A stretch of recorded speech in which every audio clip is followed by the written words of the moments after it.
Hello, this is Ed Tyson from MMA Collector. Every week I will bring in a new piece of memorabilia from my personal collection and even bring in a few collector friends with some of theirs.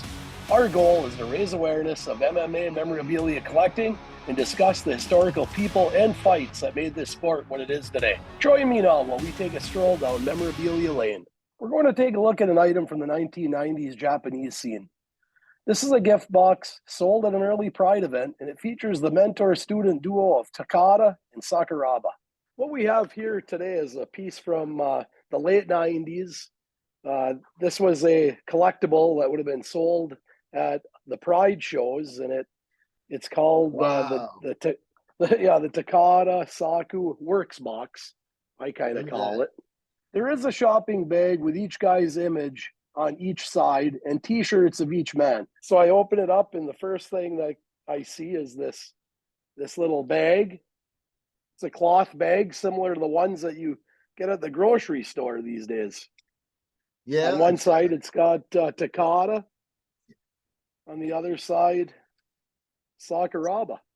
Yeah. Hey, was that a price sticker on there? What's it got? It is a price sticker. Let's see here. Looks to me like it's 12,000 yen. 12,000 yen. What does that equate to? I'll look it up here while we talk. I think that bag probably is how they bought it. The box came in the bag, and you bought the bag, took the bag. You know, that's probably the original way with the price, because that looks to be about 80, 90 bucks. So they couldn't charge $80 or $90 for the bag. So that's got to be the whole kit. That's interesting. It's really cool. So you get a shopping bag. It'll be cool to send mom to the supermarket with that. Yeah. To the Japanese fans, 39 means thank you, and the symbolism of Sakuraba thanking his mentor, Takada, here should never be lost. Sakuraba would always remain loyal to Takada, always being respectful, even at the highest pinnacles of his career. All right, then the next item here would be we're getting into it. Yeah. The Saku t-shirt with the number 39 on it. Oh, okay. This is early stuff. Even the design is real simple. Like, it looks 90s, you know? And this is probably, if it's Pride 5, Sakuraba's gone 3-0 the year before in UFC. This is his first co-main event with Takada as the main event. And this little package, I think, inaugurates him into the upper echelon of fighting. And so he gets a shirt with his saying there that what's the saying there? It says, where there's a will. Yeah, that he used that on future shirts and future, it was his saying kind of thing. So they had it from the very beginning, and the 39, obviously. And the name Works may sound a little ironic with time, but I think it was Takada presenting his student, Sakuraba. He was the project he had been working on. Next, we have the Takada t-shirt. And this one says, never stop. Today is the first day of the rest of your life. All right. Takada, he was a baby face in wrestling, trying to motivate people. I guess he was coming over with some of his persona. That's cool. You're not going to wear any of these t-shirts, Ed, are you?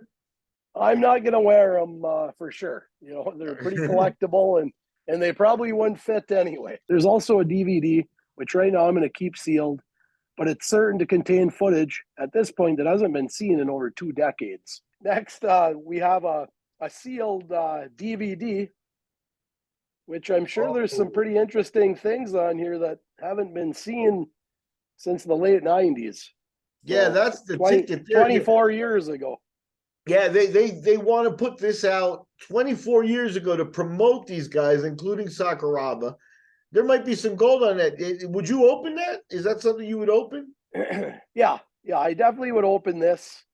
I won't open the t-shirts and wear those, but I would for sure open the DVD. Will stay preserved well if I take good care of it when we're putting it into the DVD player and such, and then just putting it back in the case. It shouldn't retract from the value at all.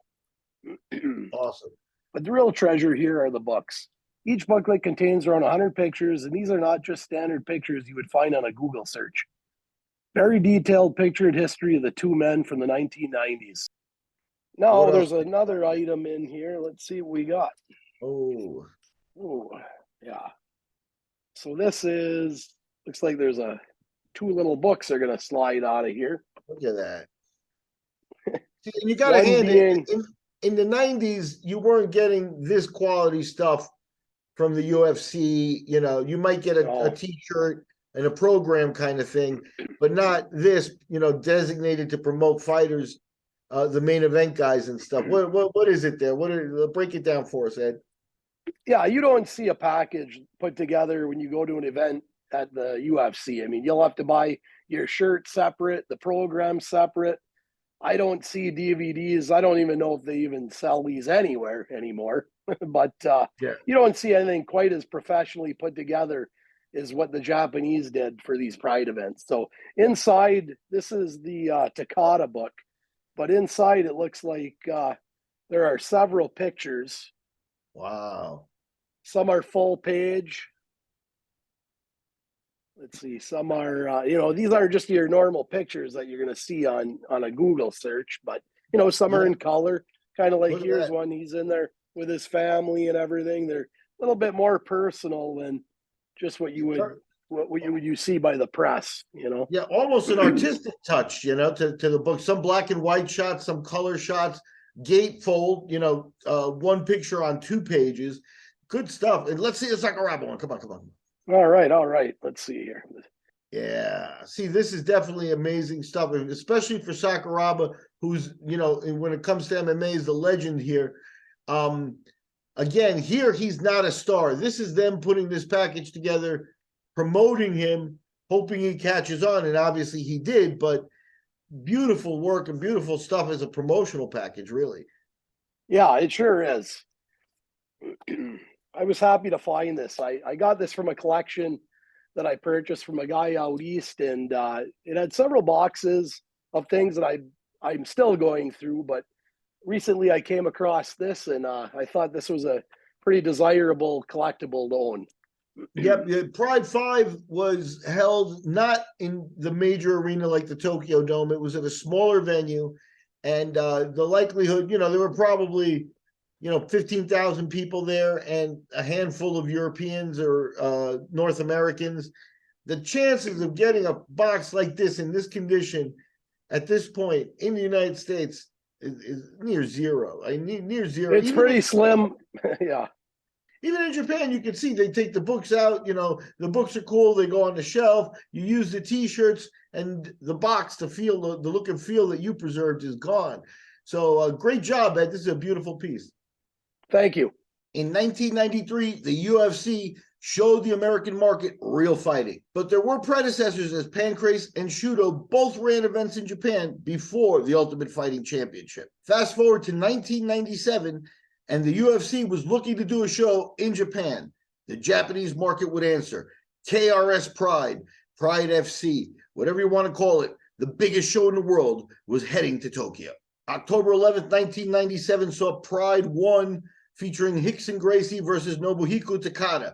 Takada, the top pro wrestler in Japan, was the only choice that Pride could make to fill up the Tokyo Dome. But if Takada thought his star would rise in MMA, he would be mistaken. His legacy would remain in pro wrestling. Pride 5, April 29th, 1999, saw Takada notch his last win in MMA, a suspect victory over Mark Coleman. Sakuraba had made his MMA debut back in 1997 on loan to the UFC and won a 4-man tournament in controversial fashion. He went 3-0 in Pride in 1998, and on April 29th, 1999, Sakuraba was in the co-main event spot under Takada. He would shine, dismantling feared Brazilian Vitor Belfort, signaling that the torch had been passed from Takada to Sakuraba. Sakuraba would go on to become one of the biggest stars in MMA and perhaps the greatest Japanese fighter of the modern era. Clearly here, we have a case of the student surpassing the teacher. Join us next week on MMA Collector,